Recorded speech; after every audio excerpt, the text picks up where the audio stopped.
Hello, students. My name is Kandace Walter, and I'm an attorney. You may have also heard us called lawyers, okay? And so I'm from Richardson, Texas. I went to Florida A&M on a full academic scholarship, and I got a chemistry degree there. After I left Florida A&M, I went to the University of Texas School of Law in Austin. That was a fun time. Once I graduated from law school, my first job, I was an assistant district attorney for the Dallas DA's office. So if you've ever watched Law and Order, you've seen the prosecution. That's what I was doing at the DA's office. After I left the DA's office, then I worked at a few law firms, and then I went to the city attorney's office. And the most exciting part of my career journey is that now I work for myself. So since 2016, I've been the owner of Walter Legal. If you see this blue W behind me, that's my logo for my office. So I've been in business almost 7 years. And so my main job is working for myself. I'm going to tell you about my office in a minute, but I do have some side jobs. So one nugget of advice is that it's okay to have side jobs and extra income sources, okay? So one of my side jobs, I'm a professor at SMU Law School in the Small Business and Trademark Clinic. I'm the director there. And so there I help the students. They give legal services to people in the community that can't afford attorneys. And so I supervise them. My other side job is that I'm a magistrate judge in the jail. So when people get arrested, the judges in the jail, we have to review their case, review their history, make a determination about the amount to set their bond, and then, then they can do whatever they want to do with their attorney and all that stuff. And we read people their rights. So if you've seen people get arrested on TV, you have the right to remain silent, all that stuff.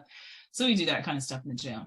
So one thing, if anybody's thinking about being an attorney, it's a pretty exciting profession. There's a lot of different areas that you can be an attorney, but this is something to think about. As of 2020, only 14% of attorneys are people of color. And so if you're like me, a Black person, only 5% of all the attorneys in the United States are Black. And so 5% of the attorneys are Black, even smaller percentage of them are patent attorneys. And that's what I am, as a patent attorney. So I told you before, I have a chemistry degree. So if you want to be a registered patent attorney and work on patent applications in front of the United States Patent and Trademark Office, then you have to be a patent attorney. So first you have to get a science degree, then go to law school, then take the patent bar, in addition to the state bar, then you'll be a patent attorney. So for my office that I told you about, Walter Legal, we do patents. That's helping people protect their inventions, trademarks. If you want to protect your logo or the name of your business or a slogan or something that people identify with the goods or services that you provide. Copyrights, we help people register their copyrights. So if you're making movies or music or art, different things like that, writing books, we can help you protect your copyrights. And then also we help people with contracts. So my office does patents, trademarks, copyrights, and contracts. So I have a lot of different clients. They're in all different kinds of businesses. Some of them are people, some of them are small businesses, medium-sized businesses. Their businesses, they do logistics, diversity and inclusion. I have clients that do hair care products and services. Some of my clients make beauty and makeup products. They make food and beverage products. They have restaurants. Some of them are artists, musicians. Some of them even make toys. So that's kind of why I think this area of the law is so exciting, because I get to work with so many different people and they're so creative, and I think it's just a good place. I like it better than working at the DA's office. That's what I'll say. So basically we help the clients protect their brands, their business names, logos, review contracts before they sign them, all that stuff. And so another exciting part about working for myself is that my office is 100% virtual. So before the pandemic ever came, I was already a virtual office. So everybody that works in my office, they're at their house. And so we have a phone system and the phone rings, and then the call can go to whoever it's supposed to go to. It's going to their cell phone. And then if clients want to meet, we do have an office space where we can meet people and where our mail comes, but day to day, I'm usually working at home in my pajamas. So I did put these clothes on for you guys today. And then also I talk to a lot of my clients on the phone and by Zoom. And I really like it because that gives me flexibility. So if my daughter is sick, I can let her stay home and look at the iPad and still, take calls and work. Or if I need to go out of town for fun or for business, I can take my computer, and everything that I do mostly for my office is on the computer. So I'm supposed to be talking about Black history. So now I'm going to get back on topic. So first, I have to say I'm very, very proud to be a Black African American. And I will tell you that it wasn't always this way, because as I said, I grew up in Richardson. So this is a predominantly white suburb. So I was one of only a handful of Black people. Like I could count the Black people in my whole school on one hand. And so whenever in like this elementary, the teachers would talk about slavery or civil rights or anything like that, everybody would look at me. I'm like, what are you looking at me for? And then sometimes the students, sometimes the teachers, they would make insensitive comments like, teacher, if slavery was still in effect, would Kandace and Makisha be our slaves? So anyway, if you grow up in a place where you don't see people like you besides your parents and your siblings, and people are at school saying these insensitive, rude things, you're probably thinking, oh my gosh, why can't I just be white? So I did have those thoughts when I was a kid, but now as an adult, I'm very, very happy to be Black. And so I think part of the reason why is because I eventually ended up going to Florida A&M University. It's a historically Black college and university. So if you don't know what that is, you have to look it up, an HBCU. So those are great places to go and to get pride and be proud of your history and learn where you came from.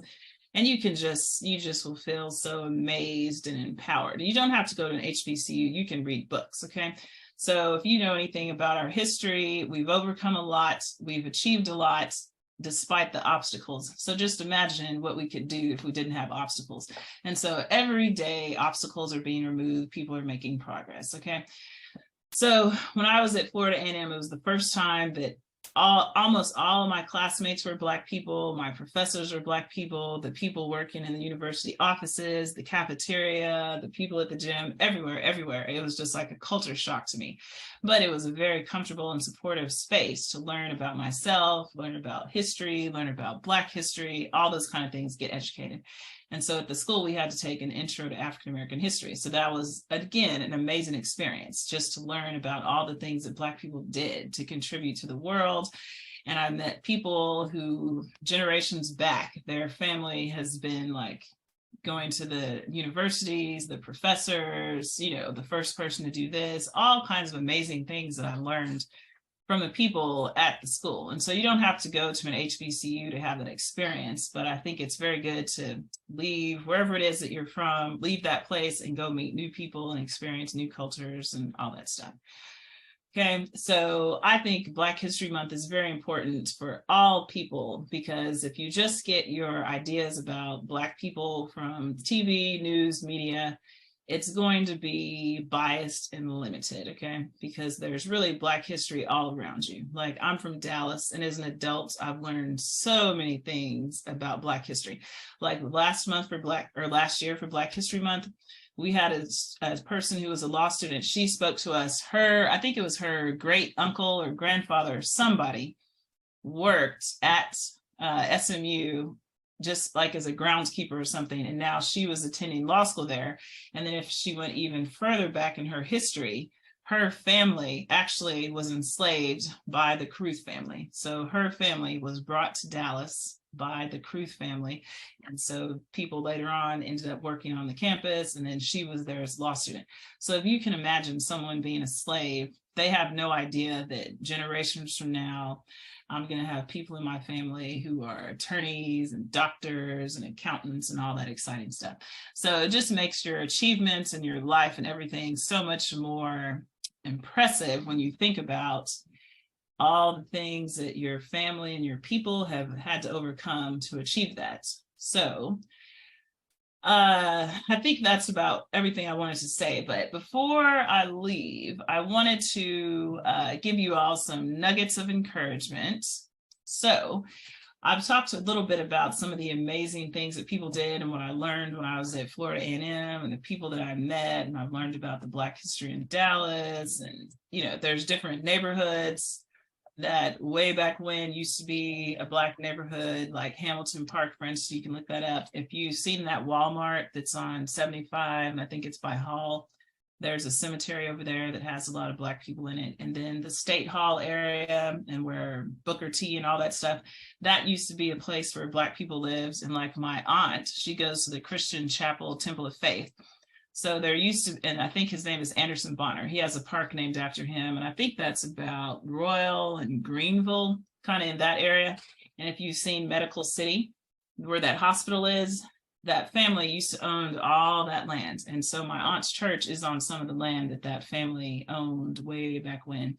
And so it's just so crazy when you could be driving around Dallas and you have no idea that this place you're driving, it used to be, you know, somebody's plantation, or it used to be a farm that, you know, a Black family owned, or there's just history all around you. You have no idea. You're just driving around over history. So it's I think it's important to learn the history so the history isn't repeated. You can find out where you came from. You can feel empowered. I can do anything. And now I'm back to my words of encouragement. So you're destined to do great, amazing things. The people before you did that, and you will do it too. There's history all around you. You should learn it, and you should learn from it. We are ancestors' wildest dreams. They could never imagine all the wonderful things that you will be able to do.